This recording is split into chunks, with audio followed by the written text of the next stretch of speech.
Hello, welcome to the Brain Scrub, moving beyond burnout. My name is Glenn Sollers. On today's episode, I am going to have a recording that was done previously with my best friend Chris. He and I are entering retirement, and there are certain challenges. And in today's show, I'm going to talk to him a bit about some of those challenges and how to get through those challenges and his perspectives on retirement. So, hope you enjoy the show. I did record this through Zoom, so I do apologize for audio issues as you may be listening to the show because sometimes it cuts in and out, and hopefully everything works out well. Enjoy the show, and thanks for listening. I am so honored and blessed to have. We call each other good friends now. It's funny because before I thought he was my best friend, and then he kind of started calling me good friend. Anyway, I've known Chris the longest out of all my friends. We've been together since university, and I'm so glad that he's on the show today because he and I are both going through a transition into retirement. And he sent me some information on what he wants to talk about today, which is the struggles successful people face as they transition to retirement and discuss some of the research that he's found because he and I have had conversations over the phone about this kind of stuff and some of the struggles we're facing.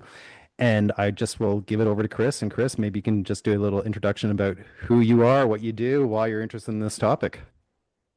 Sure, and I will start with just ensuring that good friend means best friend, which is something I've started to say recently to Glenn. What But as you Glenn know, mentioned, oh, go sorry. Yeah, ahead, Glenn. I just want to say that. Yeah, it's funny.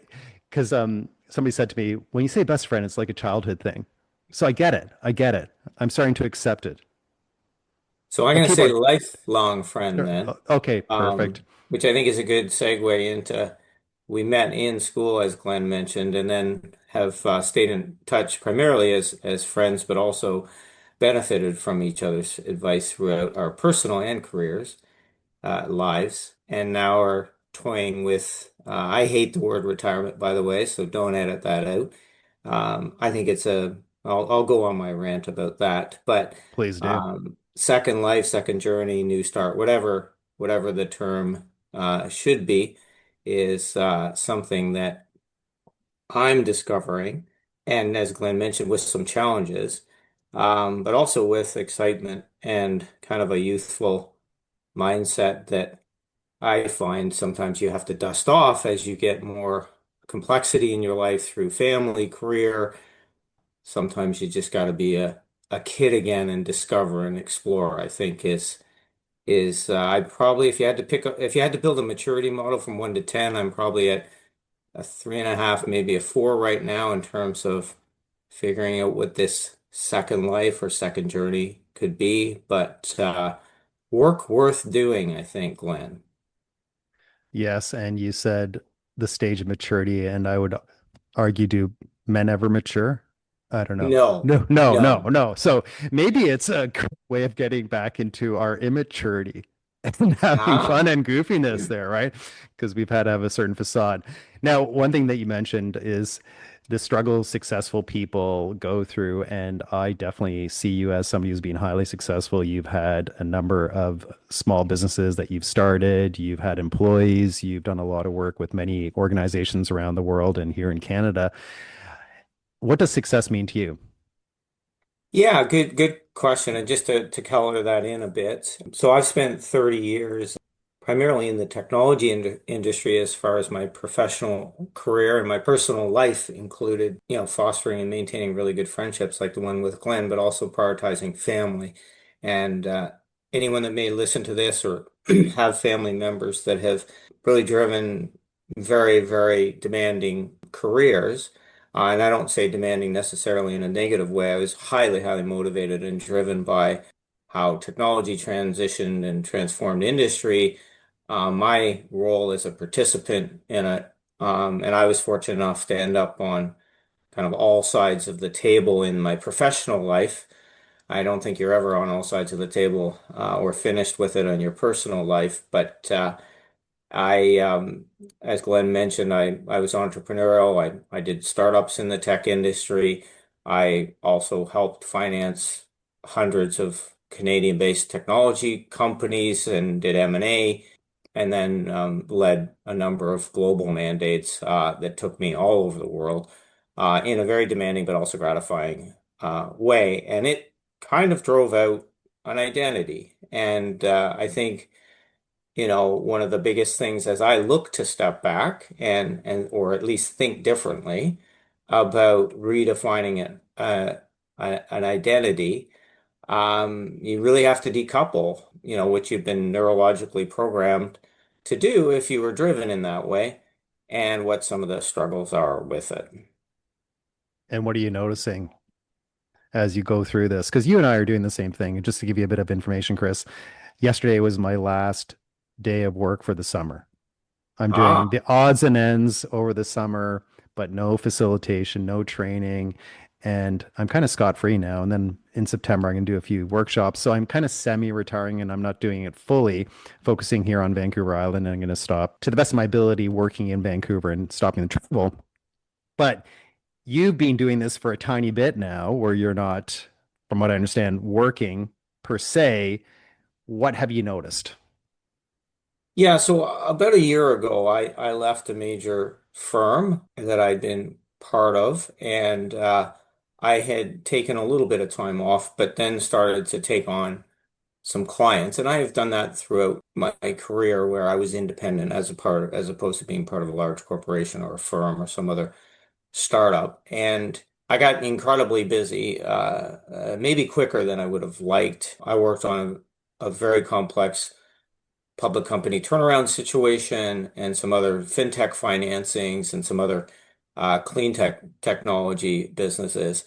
And I really didn't have any time to really do what I said I was consciously going to do, which was pick up some interests and curate maybe some new interests, but not make a commitment not to be distracted by any commercial work. So I had a bit of a false start on that, and about 6 to 8 months later, I decided primarily because I wanted to travel with my daughter who was coming off a contract and has graduated university, and we'd talked about traveling together.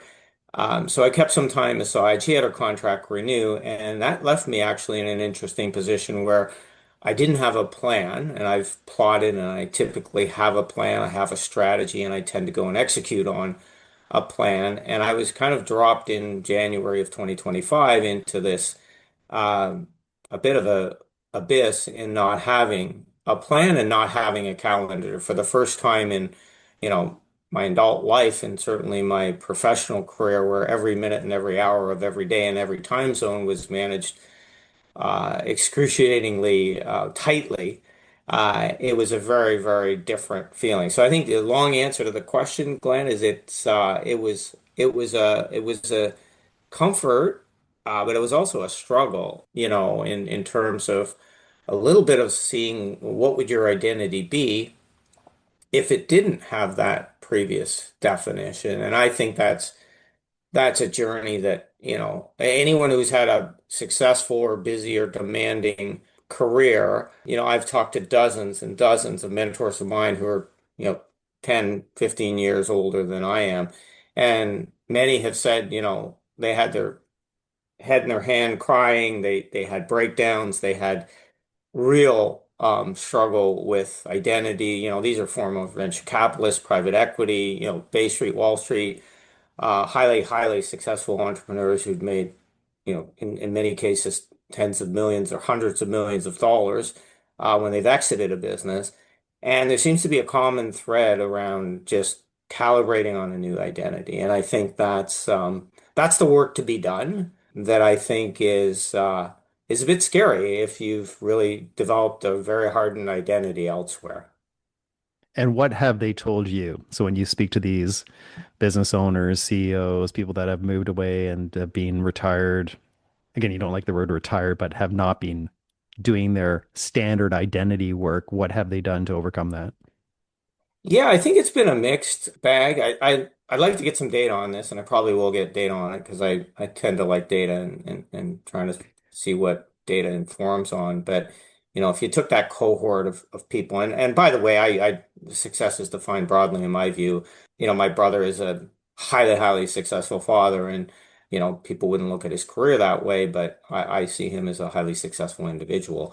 Professional athletes, musicians, anybody who's been on a high growth path and then had a change. I call it my Ringo Starr moment. During the pandemic, Ringo Starr did a master class where post Beatles, he had started to get calls from country singers in the US and around the world and other non sort of pop and rock people that were really not discovered musicians at all. And Ringo's kind of response was, I'm a drummer and somebody needs a drummer. He didn't care that he wasn't a Beatle anymore.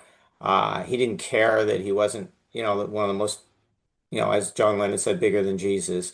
He just wanted to drum. And I always think about, if I let the demons of my so-called high-powered identity start to override on the simpler things or the pleasures in life or not feeling guilty about taking time out for yourself that's not building towards some massive goal. I try to think of my Ringo Starr moment in it. So I think it's a mix. Sadly, I've seen, maybe sadly, I've seen many of those characters that I mentioned that I put myself in a weird class similar to them. They just went back to work. They couldn't make the identity shift and they went back to work, which might absolutely be fine. Many of them had said they never wanted to do that again. And so I wonder if they aborted the challenge and went back to the groove they knew, and that's not a judgment. I think that's a legitimate thing. The word's out on what I'll do. I get highly motivated to go back and do some of the things I did before. Others, I mean, it's disturbing. I saw a cohort with, tech entrepreneurs in particular that exited with, very material financial success after doing nothing but building their dream for, in many cases, a decade or two or longer. And, they struggled with golfing too much or drinking too much, or not that golfing too much is a problem, but sometimes substance abuse and other things came into play. And then I think, I'm still looking for, and I've seen a few good examples of people that took the same energy and mindset they had, and put it towards a new mission or a new cause. And I've seen that. I've been fortunate. I was very close to the donor business in the last 2.5 years or so, and I got to meet and talk to large donors that had gone through massive wealth creation, but then more importantly, personal changes in what was important to them. And there's some wonderful stories. I mean, many of them are very stereotypical around just doing something around philanthropy and around a personal passion. So there's a mix of stories, but I think the nut to crack is I'm a student of it, and I'll continue to apply the level of curiosity that I apply to most things I do. I like to study things. I like to get information on it. I like to collect a sample size of individuals and stories. And then I think you got to figure out which one's right for you because, a lot of people are like, stop and smell the roses, or maybe you need to change your identity. I'm not sure you need to change your identity. I think you might just need to reset on what your interests are, maybe do some discovery, calibrate around those interests, give them a trial, maybe for a period of time, and then just commit to some things and iterate on them. I think it requires some risk taking though. And I think, a lot of people as they get older, whether I or anybody else doesn't like the word retirement, whatever you do for the next sort of chapter, if that's the way to think about it, I think you've got to be entrepreneurial and you got to be a risk taker because it's uncertain. Like the whole thing is uncertain. Like nobody's written a playbook on this.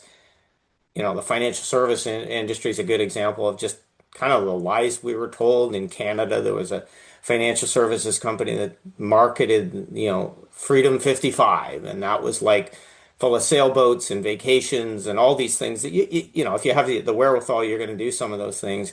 But I don't think that creates a sustainable, pattern. Most people I knew that know that have done world travel for personal, they want to come home at some point and they want to have some other interests. And I certainly want to do a ton of traveling, but I don't think my identity will just be entirely traveling. So I think I My sense, Glenn, is I think through the small sample size of individuals I've talked to that have had these transitions, it's a personal journey and it's going to be different for each person.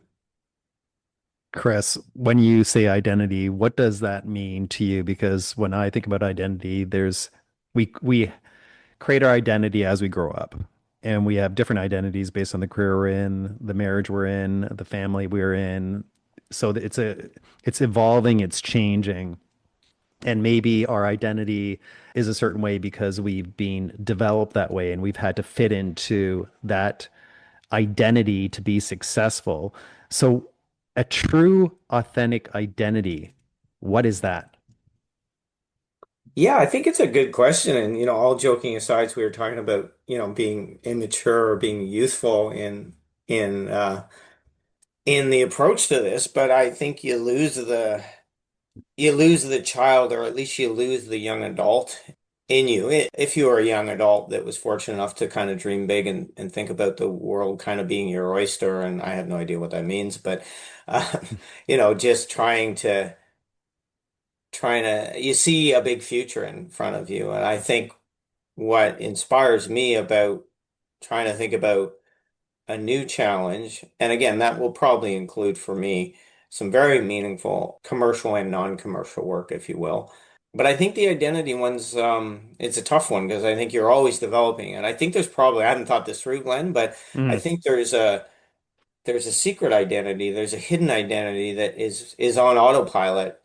And when you run a very complex and busy life, which most people do, family, careers, commitment to extended family, whatever is work you do in the community, you end up being kind of on autopilot. And I think there's little identity creators along the way that you don't really know happened until you stop and kind of think about it. So I don't know how to think about the identity part, but I think if you're a student of these things and you're curious about having clarity about where you want to put your next area of focus or purpose, if you even have that desire. I mean, I see it as a curse a lot of times, hmm. having to need a purpose.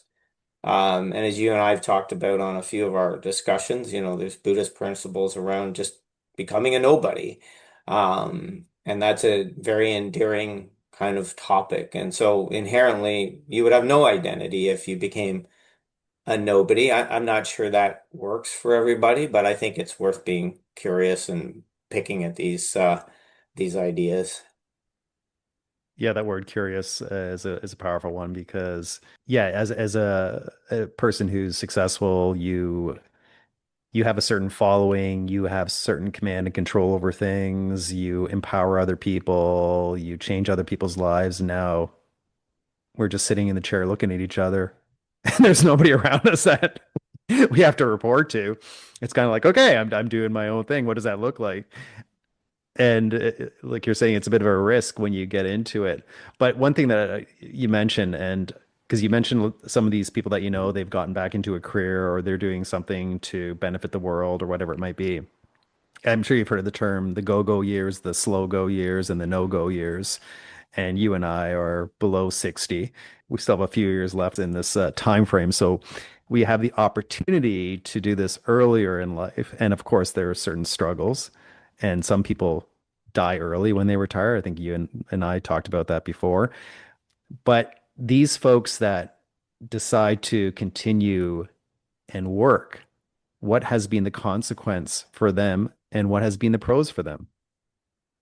Do you have any Yeah, information on it's a that? really good question. And again, it comes free of judgment because none of us should really be overly prescriptive to what someone else can do, partly for the reasons you were, I think, alluding to, which is how your identity got developed. And, there's a lot of pride is sometimes treated as a negative thing, but I think there's a lot of pride in people's identity. And many times that's a very positive thing. I think ego is a problem. I think Yes. if you're driven by ego, and boy, it's hard not to be when you've had society and yourself and your financial position pretty much represent what at least certain parts of Western society consider to be successful, and you've met that definition, and maybe you're lucky you didn't blow up your health because you prioritize your health throughout that despite other demands. Maybe you prioritize your family as well, and so you didn't blow up your relationships with friends and family and others. I think if you had a role in your community, that's a good anchor as well. But I think it's a tough one to certainly judge anyone on, and it's understandable why people, if I have to use the word, retreat back to the known. I think some of the positive things are like, you had a break and you enjoyed your break, and you're going to maybe do things differently as you go forward. And you find the things that are really engaging. Like I'm working with a number of clean tech companies, as you know, and climate tech companies. And Glenn, you and I have been passionate about, and concerned about climate change for a long time, and being able to focus the skills I have mentoring founders and helping with growing businesses, helping finance business, helping find liquidity for shareholders, but do it for purpose-driven organizations. That's really motivating for me right now. I'm not sure I want to make a big commitment to those things right now because I do want to take some time off for some things. But I'm engaged in some projects that are very, very meaningful to me, and including a nonprofit that I'm working on protecting a corridor in the rainforest of Costa Rica. So, I'm dabbling in these things. And I think to my earlier point, I think you've got to do some discovery, and then you got to calibrate around your interests. You got to, if you're open to new things, maybe add some things in. I think the irony of this whole word retirement and this whole stage of retirement, it's driven by some of those images that I mentioned before, but it's also driven by genuine personal things you want to do. Like everybody has the stereotypical list. I want to travel, I want to learn an instrument, I want to learn a language. Some of those things are important to me. And even when I look, 8 months in, or at least 4 or 5 months into taking meaningful amount of time off, as opposed to, you know, being full on and not being able to do those things, I haven't done some of those things. So I think you have to figure out what you actually want, because I think I think you actually start to, I think if you spend any time thinking about what you're going to do in a second life, a lot of people don't. They just run along and they do things, and maybe they're happier sooner. Maybe they don't. Maybe they've so-called self-actualized and they don't need anything more out of life. I tend to be driven to something. As you know, I'm a competitive mountain biker, skier, road cyclist. I like to chase a bumper and have some big goals. I don't think I'm gonna ever let that go of my identity, but I think I can think about different purposes going forward. So for me, I'm trying to take those skills that I have and only reserve those for purpose-driven organizations on the commercial side and even on the nonprofit side of what I'm doing. I'm just digesting here what you just said, Chris. So let me think about my next question. Bear with me No here for a problem. moment. I'll be editing this part out. I'll fill that in with some humor. Not that I have any humor, as you know, but I think humor is a really interesting thing to get a connection with creativity. I think when you are in a state where things roll off your back, it usually has humor involved, or it certainly has gratification, or maybe a big smile that kind of sticks. And I think that's a very healthy feeling to have when you start to think about latitude on new opportunities. Bringing in humor. Can you give me an example of that? My dad, who's in a dementia care unit, we saw him on Father's Day, which was a few days ago, and my brother asked him. He's probably at 98% of not being able to understand. He doesn't know anybody's name, all those normal things. We're at a point where we've accepted it. But my brother said, how are you feeling? And my dad somehow said, with my fingers. Um, which to me sounds like the best dad joke ever. Um, but just I find when I'm talking to people about these things, if you just have some fun with it, and you think about how ridiculous little things are in life, you tend to have a better mind when you want to get all serious again. Well, I love that. Yeah, because the topic we are talking about right now is a very serious topic, which is not allowing for the blessing of retirement, which is kind of fun, humorous. There's different things to do. And if you consider that most of our life we're serving others, yeah, Yes. I'm sure you've heard of servant leadership, that we are here to serve others. You look at um, what is, the centurions, and they've done studies on why do they live so long. And there's a certain area in Italy where Mm, they all live a long time, and they realize that it's all because they're serving each other. mm. They have a greater purpose. Maybe they tend to the fields and their gardens, but then they meet for coffee and they're chatting. So it's not just about me, they, which a lot of us I think fall into. Like, I want to travel, I want to do this, I want to do that, versus what can we do? What can we do together? Like you and I talking on the phone, I always get pleasure from doing that. Like these are the things that make me content and that I could do anywhere, which means I don't need to travel as long as I have that community that I can talk to. So I guess my question here is, what makes you most content? Yeah, I mean, if we're gonna get real personal here, then yeah, let's keep adding some humor into it. This is No, I not meant mean, to be funny. listen, I think that's a really good theme because, one of the things that I was with a big firm, a global big four, and a decade ago, one of the senior tax partners I worked with, who I liked very much personally, as well as what we did together professionally, was retiring, and I'll just call him Chuck. And Chuck told me right away that he was retiring early, and I think he would have been around 55, and he didn't like the word retiree earlier. Maybe I stole that from him.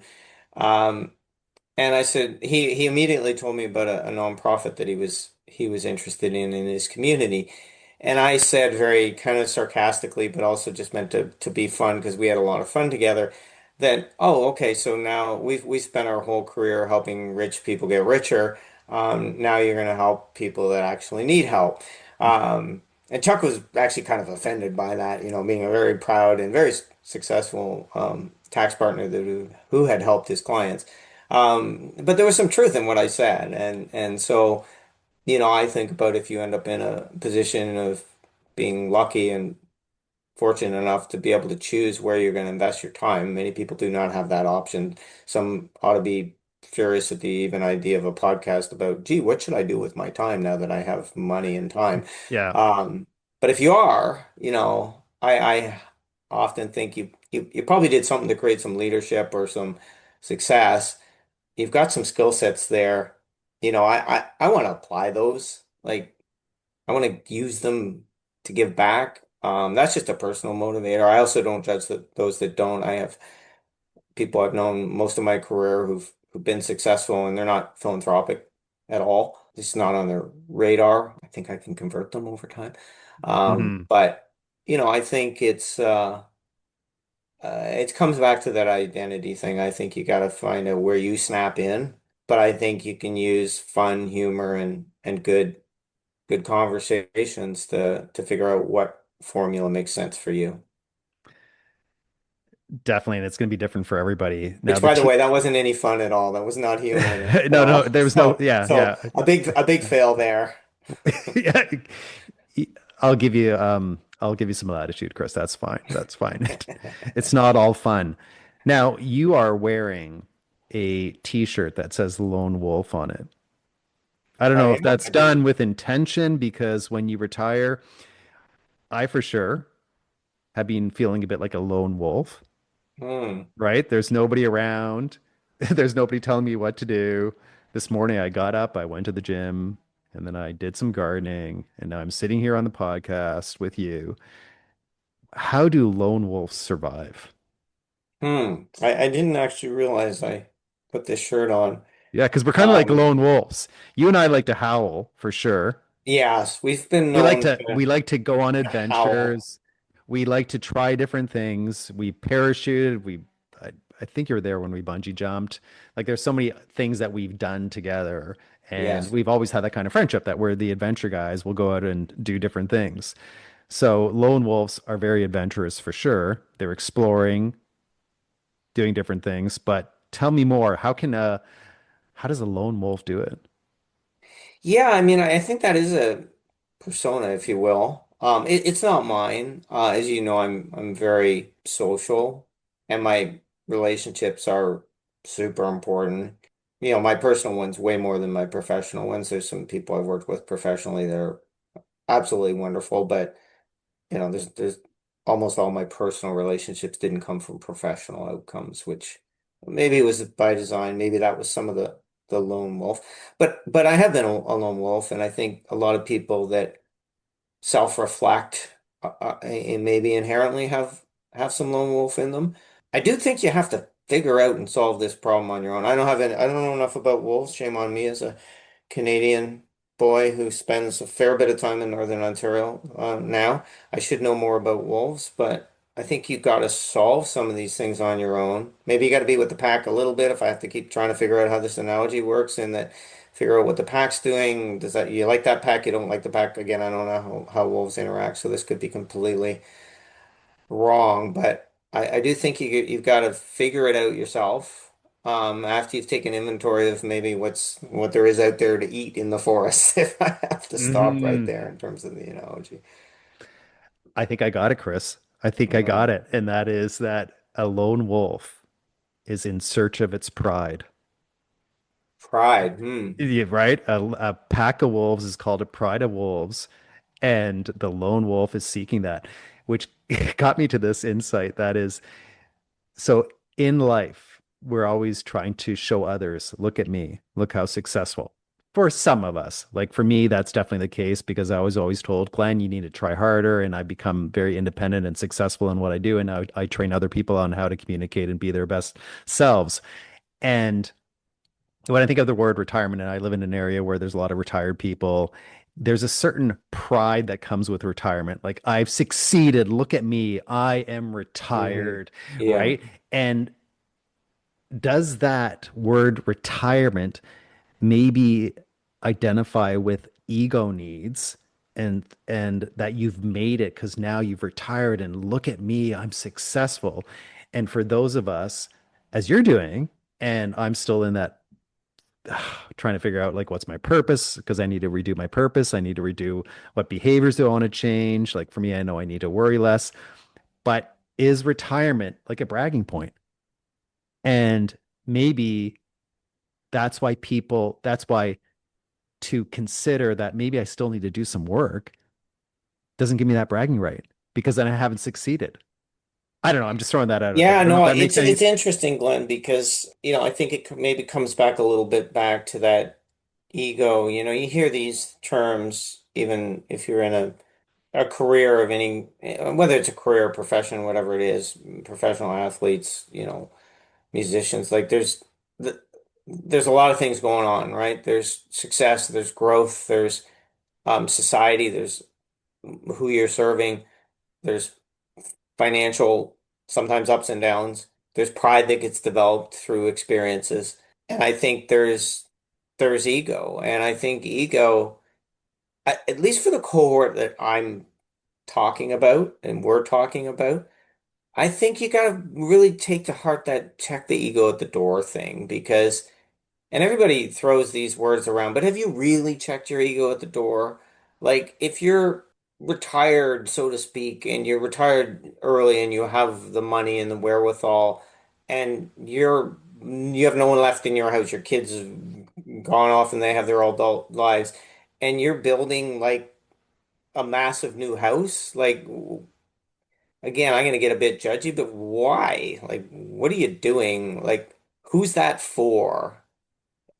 Like, is it really for the things you say you are? And if you tour me around your 16 seat theater in your basement with all the wiring hanging out of the walls, which I've walked through dozens and dozens of those, as you can imagine, with some of the client base I've had over the years, and I just wonder what.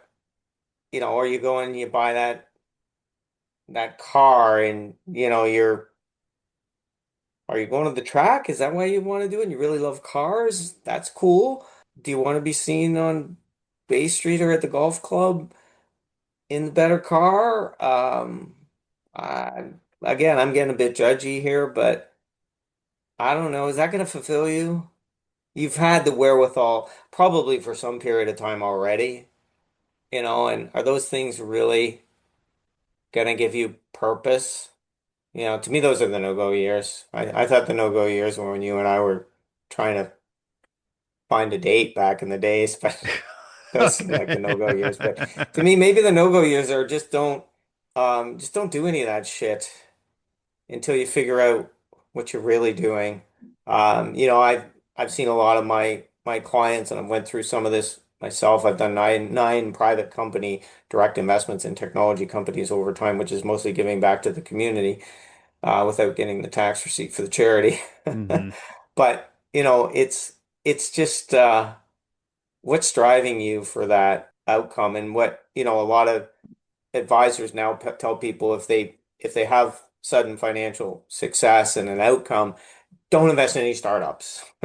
Just don't do any investing in startups for the first 2 or 3 years. And many do, like they just start writing checks, and then they're like, why am I, you know, maybe you should just not do any of that for a while. Maybe you shouldn't go on a spending spree or do things that serve your ego. Again, this is getting a bit judging of others, but I think if you're going to if you want purpose and meaning, and not everybody does, and again, that maybe shouldn't be judged. I think if you've got skills and you've been able to create things, you've been able to have outcomes, and you don't want to just hit the beach and check out from all of it, which I understand that. I'm never going to be that person. I'm going to be engaged in things. I need agency. I need purpose. But I'm challenging myself almost like I joked with Chuck back at one of the big four. What are you going to put your energies and skills toward, right? If you choose to do those things, and not everybody should. I kind of wish, Glenn, that I could just go and smell the flowers and just become somebody else. I don't even wish that actually. I'm not sure you necessarily need to shed your identity. I think that can be helpful. I know people that have done it, but I think if some of your identity after you've had time to think about what's good in it and you want to propel that, Hmm. for my money or non-money, I guess, is put it towards something that has some purpose. We're certainly in a world where our governments aren't doing it, the capitalistic system isn't doing it, the other systems aren't doing it. Philanthropy can be a third leg of the stool that helps with some of those things, but boy, there's a lot of purpose out there to work on. There is, and I would agree with you that I think the majority of the people need purpose and meaning. If I think about all those people that I know that have lived a long time, my wife's father, he lived till he was 92 or 93, and his purpose was taking care of the house. That's what he did. And that kept him alive. He had something to live for. My grandmother, she died when she was 99. Her purpose was knitting sweaters for needy kids. Like she was always doing something with her hands or her mind. Unless you're like a hermit living in the forest somewhere and you don't want to be connected to anybody, that's a whole different story. But most of us, I think, need that because we have something to get up for in the morning. Otherwise, what are you getting up for? What's going to energize Yes. you? What's going to inspire you? And that thing, that purpose doesn't necessarily have to do with money. Maybe it's just shifting the way we look at purpose because as you and I have progressed in our career, we've been very purpose driven. We want to make money. We want to serve the community. We want to do this and that. Maybe having purpose and meaning just looks different. And it's going I to think be that's like a you're, great theme, and I'm glad you brought it up, Glenn, because I'm on a couple of threads that aren't everybody's definition at all. In fact, I'm just thinking out loud with you on this podcast in general, but I think so-called successful people, maybe they need to have that Ringo Starr moment where I'm just going to be a drummer tonight, and I'm going to make a musician who needs a break, regardless of the fact that they're going to get Ringo Starr being the drummer. yeah. I'm not going in as Ringo Starr, the drummer. Somebody needs a drummer and I know how to drum and I'm going to help out.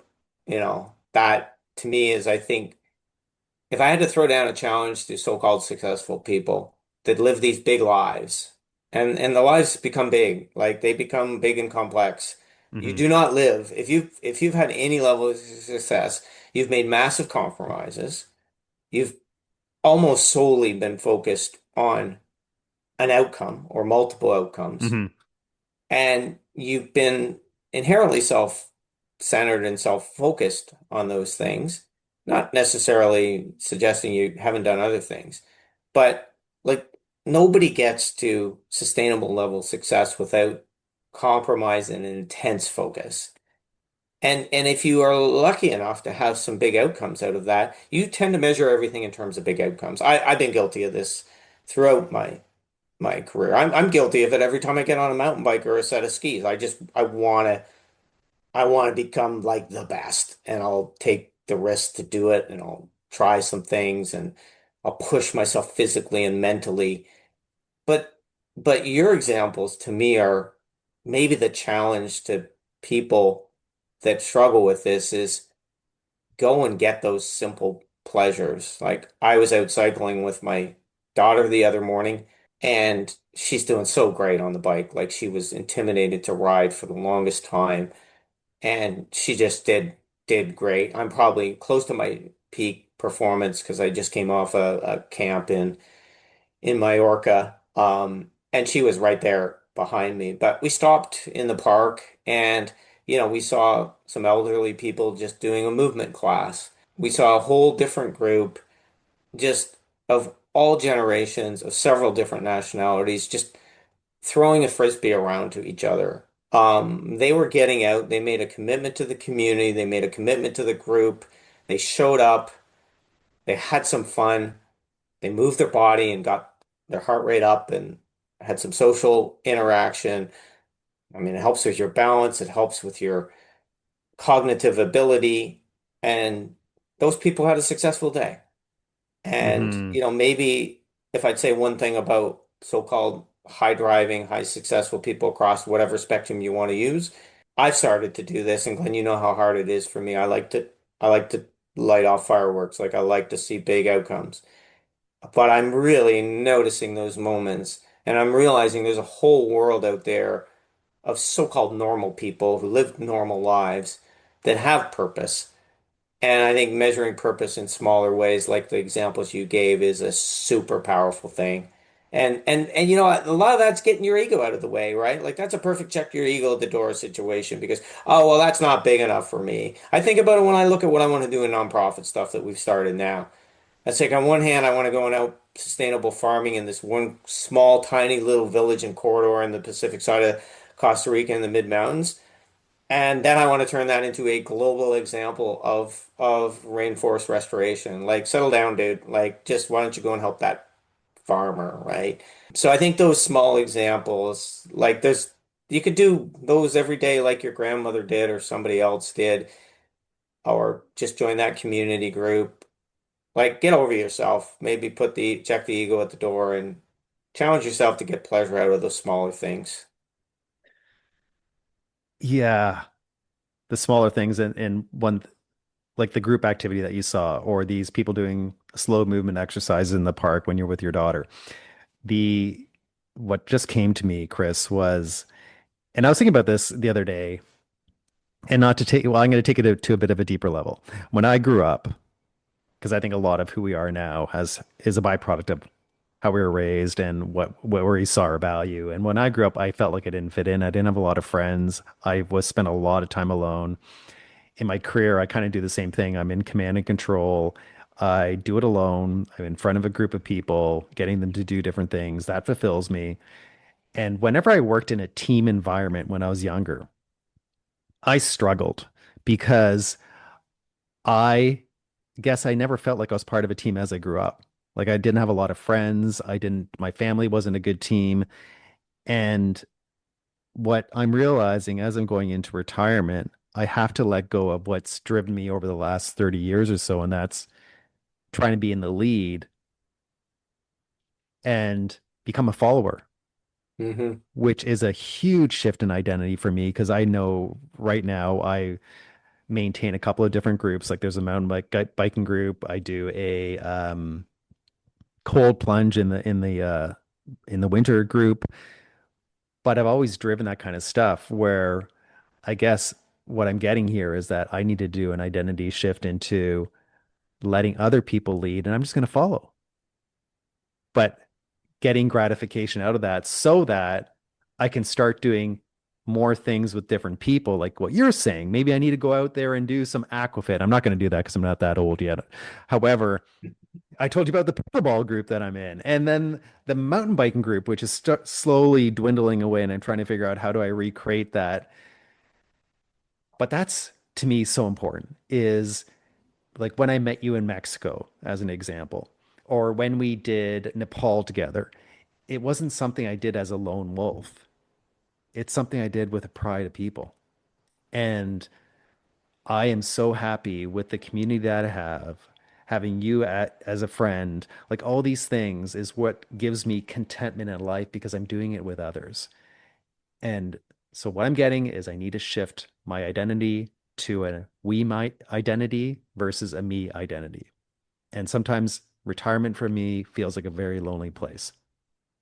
Yeah, and maybe that earlier childhood, I had different but similar. I had learning, I mean, today they would have been diagnosed as learning disabilities. Um, when I was in school, and then I found ways of overcoming it. I hear and hope the system is has more latitude around helping people with different skill sets succeed now, and I hear good stories there. But that lone wolf, just keeping with the t-shirt example, is kind of what you're talking about. And then you get reinforced as you find points of success around that, right? And that I've been studying a lot around just neuroscience and neuroscience, particularly as it relates to, brain health and things like that. I use exercise and I'm doing a lot of work and we'll do a podcast on that soon with all the research we're doing to really get to the data and the understanding of how exercise and body movement can prolong cognitive disabilities. But sometimes the cognitive disability is just that identity that maybe is that lone wolf, right? And so doing the following, listen, like it's an interesting topic because, there's a category of people that become very good mentors and coaches. And there's some people that are only producers. And some of those producers are highly successful and they make great coaches even though they're not really coaches, or they make great CEOs, or they make great leaders of a nonprofit, but they're not really coaches and they're not followers, they're leaders, right? Hmm. And I think mentors are helpful to leaders, but they're following in a lot of ways. Yeah. And I think that's another thing, like if you could check your ego at the door or check the indicators of what's driving you, and you think about helping people, I think you inherently follow a little bit. I think curiosity makes you follow too, right? Because you Yeah. inherently don't know. If you're curious about something, you're still trying to figure it out. And, maybe those are healthy reminders to keep you following because, maybe you don't need to lead all the time. Maybe that's the disease, right? Feeling like you Oh, got to lead, yeah. feeling like you've got to serve. Maybe that's the disease. It's helpful. I mean, I don't use, maybe the Yeah. disease is the wrong word, but it's not always helpful, and it Oh doesn't no. always have to be your state. I'll give you an example. I last weekend I sent out a message to my mountain biking group who wants to go mountain biking on Saturday morning at a local place here, Hammerfest, and nobody responded. And I decided I'm Might gonna have go. something to do with the name. Now, I would show up just because it's Yeah, my I know you'd show up birthday. for sure. But we also So, scared a lot of people off the sport too, uh, including my wife and maybe my children. I've had that where Glenn, you're so extreme. I don't want to follow you. So I ended up going to Hammerfest on my own. I got up early. I was there at 7:30 and normally we start at 9. There was nobody else in the parking lot. And I had a bit of fear in me. I had my helmet on, all my gear. I went to the top of the hill. I saw some bear scat there. I fell down as I was going up the hill. I didn't have my knee pads on because I was going up the hill and I didn't want to sweat too much. And then I hurt my knee. And then I get up to the top of the hill and I start heading down and I'm going slowly down the hill. When there's an obstacle, I'm not taking the same risk. It was a lackluster ride. Hmm. And it was completely unlike the other rides I do with other people where I feel safer. I feel like I can challenge myself. I feel like I can take some risks. It's a shared experience. And I need to create more of that, more of these shared experiences where I do things together with people, because that's really what drives me. That's where I get my energy. And that's going to be a shift for me as well. And now that most of my friends here are on e-bikes, I'm the one who's following Hmm. because they're going up the hill really quickly and I'm just slow on my analog bike. But I'm not Yes. that old, Chris. I'm not going to switch to an e-bike yet. No, I think you should go Nothing with against people who are on e-bikes, by the way. absolutely not. I was in Quebec last week with my crazy neighbor who you've met, Emery, and he just is a fearless guy. He's doing drops of like 6 and 8 feet now, and I'm just not going to do some of that, but it pushes me into that fear factor, which is also a very healthy thing around, there's well-developed neuroscience now that if you actually do stuff outside your comfort zone and you do it around physical movement or physical activity, ideally if you can get your heart rate up as well, you literally can create new neural connections in your brain. And that failure part of it is actually your bad days. When you then go back and do it the next day, that's when you actually get the breakthrough neurologically. As the science tells me, I'm not a neurologist, but we've been really digging into that area of topic because we think a lot of this identity and a lot of this struggle people go through is, you and I can talk, fortunately, as so far healthy mentally and physically, arguably not mentally healthy, but quite sick maybe, Yeah, going to things sometimes. like Hammerfest and doing 8 foot drops on a mountain bike. Oh, I don't do an 8 foot drop yet. I'm not like That's you. because I didn't come to Hammerfest. I'll be there shortly. But I think that's we're jumping around a lot, but I think being humble around your identity and having some of those. I actually think the lone wolf thing's important too, because I think you're inherently going to have a lot of time to think about yourself and do things with yourself. If you so-called retire or second chapter, whatever it is, before others, everyone else is working and you're not. And you need to fill up your time with things, so to speak. And one thing that I actually thought I would never struggle with, because maybe started out as a lone wolf and became part of the pack, if we had to follow out the analogy, is, I miss the people I love when I'm not with them. And I just want to Hmm. share my experiences. And because you and I have always been passionate about experiences, you just want to share that with people. And when I was younger, I'm like, I'm out here in the mountains by myself. I could do this for months by myself. I don't need anybody else. And then later in life, I found I didn't have the same level of courage to do things on my own. And I think it's because of a good reason, right? I had love around me, I had friends around me, I had relationships around me, and I always wanted to share them. But you have to go and do things yourself and maybe be that lone wolf and get your confidence up to do things on your own again. If you ran a complex life, one thing for sure, you had lots of people around. You had lots of Mm. stakeholders. You Yeah. had lots of people you were responsible to, and you ran your life that way. And now all of a sudden there's times where it's just you and I think you need to invigorate that lone wolf. And I'm doing this discovery now. I'm getting really good at doing things that when you're so busy, you say, "Oh, I wish I could have time to myself. I wish I could just Yeah. have 2 hours to myself in between changing diapers or something." Like just give me 2 hours. Oh, my 2 hours now became 20 minutes because everybody needs me. And I think you actually lose your motor skills and your courage around doing things on your own. And Hmm. I've been finding tremendous pleasure in just going and traveling around the city by myself or wandering in an area, not having a set plan.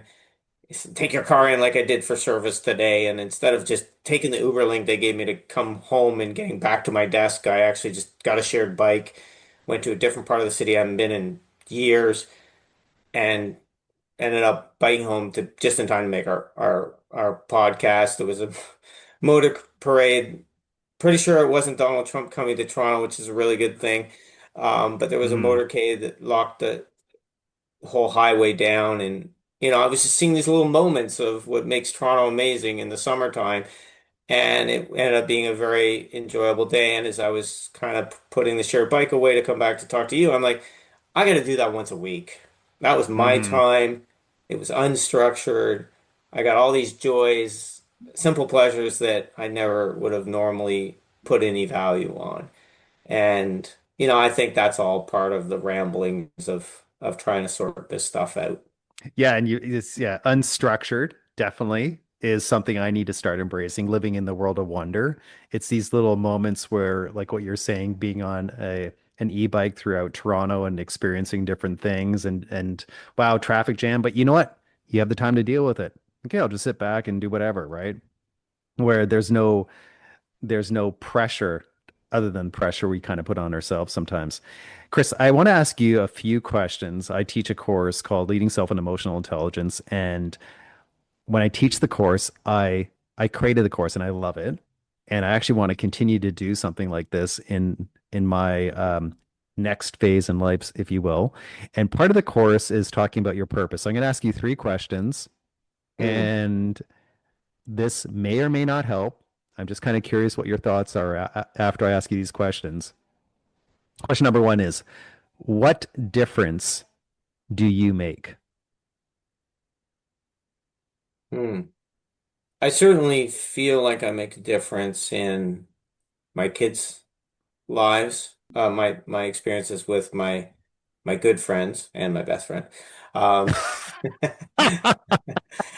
and this was less common for me, but I'm now trying to do that with strangers. I'm trying to add a little bit of value to a stranger's life in some simple way. What do you mean? Like, what would be adding value to a stranger's life? Um, I talked to a woman that was in the park at City Hall a few weeks ago. Um, she was being confronted. She was doing yoga with a bunch of senior citizens right in the heart of Nathan Phillips Square in Toronto, and she was confronted by someone who did not want her doing yoga. And I did the male kind of get in there and try to defend, try to encourage the person to move along. And she actually just engaged the person and gave them a gift of her little keychain. I wish I had it in front of me because the messaging was around humility and forbearance and some other things like that. And her approach was just way better than mine. So Hmm. I then talked to her. She came over and thanked me for kind of being there. There were other people willing to help as well. And, living in Toronto and traveling around in Toronto, not going from one underground garage to another and taking bikes, and you see a different example of city. And so I'm challenging myself to do these little moments where I'm trying to help out somewhere else. I'm not trying to promote that I'm some great philanthropic person, but I was confronted on the subway by a homeless person, and my initial answer was no, I sorry, I can't help. And then I'm like, wait a minute, I can help. I can get off a subway stop early. I was going to a meeting, and they asked for money. I said, do you need a meal? So I just got off a subway stop earlier. We walked to five or six different places to try to find somewhere that was open. And then, I bought lunch and for the person, it was really kind of breakfast for them. And then I moved on, right? And so Wow. those aren't wow things at all. But they're just being open to seeing things that maybe you don't see when you're in that on rails life. And so those are just little things I'm trying to do. As you know, I'm trying to do it in a much bigger way in some of the nonprofit stuff I'm working on. But I'm trying to challenge myself to make sure those smaller things matter too. They can Yeah. make a difference. Yeah, and so what you know what, I'm impressed by what you did there and what you just said. I thought that was amazing that you went off the subway earlier, you found food, you made a difference in their life, it made a difference in your life. You learned something from this lady as well, Nathan Phillips Swear. You attempted to help her out, you learned something from her. So you have this the purpose or the difference you make is you are learning and growing and expanding and helping this world become a better place through your actions. Well, I think some of it's just testing the assumptions we all have when we are in Yeah. those situations, right? I sensed a little bit of personal security concerns, right? Like I got off a subway with with someone, and I walked with them, and we had to walk to a few different places because a few places weren't open, and it was dragging on a little bit longer. I was going to be late for my meeting, which I was prepared to send a text and be a few minutes late for my Yeah. meeting. But I had to really get outside my comfort zone in just a simple little way because I could have very easily just rejected that. And I think if we're going to have a more humane world and we're going to have a more, we just some of the assumptions are just completely wrong, right? Yeah, and one thing I've always liked about you, and we've learned this when we went mountain biking, is you came up with do it, don't do it, but don't do it. Do it. You're Don't do it. doing it. Okay. Don't do it. Yeah. So that's question number one. Question number two is what do you It's value for most? all those kids that didn't see Star Wars and can't do it elegantly like Yoda. That's like the poor man's Yoda, right? It's like do it. Don't do it, but don't do it. And do it in a Yoda voice. Come on, Chris. Do it. Don't do it. I don't know. I can't do it. Okay. Question number two. What do you value most about yourself? I want to say passion, but I think what I aspire to be the best attribute or admire the most is just curiosity, right? Hmm. Like I find when I'm curious, I'm learning. When I'm learning, I'm growing. When I'm learning, I have these aha moments. I maybe along the way you assume certain things, you have certain knowledge base, and you're like, oh no, I'm completely wrong. I love that feeling. Most people Yeah. hate that feeling. They think being wrong means they've losing face or they're too proud to admit it or too stubborn to admit it. I love finding out I'm completely wrong. That is like the best feeling. Hmm. That to me is curiosity. Lovely. Okay. Last question. What do you want people to say about you? Selfishly, that he was half decent on a mountain bike. He inspired his daughter to No, no, pick this is up present tense. cycling. This is not when you're dead. What Oh, yeah, in no, general, what do you want people to say about you when they're talking about Chris? What are they saying? hopefully that he cared, Yeah. um, that he was authentic, that, you might not have liked some of the things, but I'm going to bring you back to present tense, that he cares, he's authentic. hmm, That's not a eulogy. yeah. Yeah, it's funny how I'm going there, eh? I know exactly. Get the D, drop the D off it. Yeah. D equals death. Cared. Don't apply the do or don't do it to that. You No, don't no. want to So, die so sooner that than. you're caring, you're authentic, and what else? I would like to be more fun. I have a Yeah. running joke with my beautiful wife that he used to be more fun. He used to be funny. Now, you were around in those days, and I think you can attest, Glenn, that she would have said we were silly, ridiculous, and immature, but Oh. she's nostalgic and likes to say that I used to be funny. So I'd like to be funny again.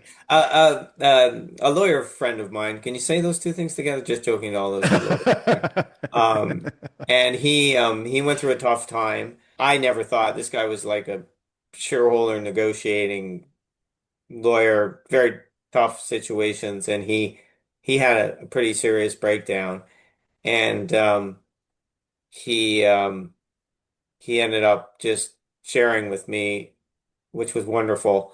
But I have no idea. You're gonna have to edit this out. I've now forgotten what the message No, don't was worry about it. Yeah. in there. Okay, it's What the hell okay. are we talking about? I feel this pressure to be funny now. No, you know what? And now I can't You just focus. exactly what retirement is. You role modeled that because you started something, you don't know where it went, and it Okay, it's doesn't matter. happening. It It's doesn't hap matter. Yeah, you're living it. You're Okay, living. brain health exercise in the middle of this podcast to make sure I'm not in cognitive decline here. So I want to share what I wrote down for this and what my Okay. purpose is because About me it's or about you? no, that's about me. I don't know about you. Okay.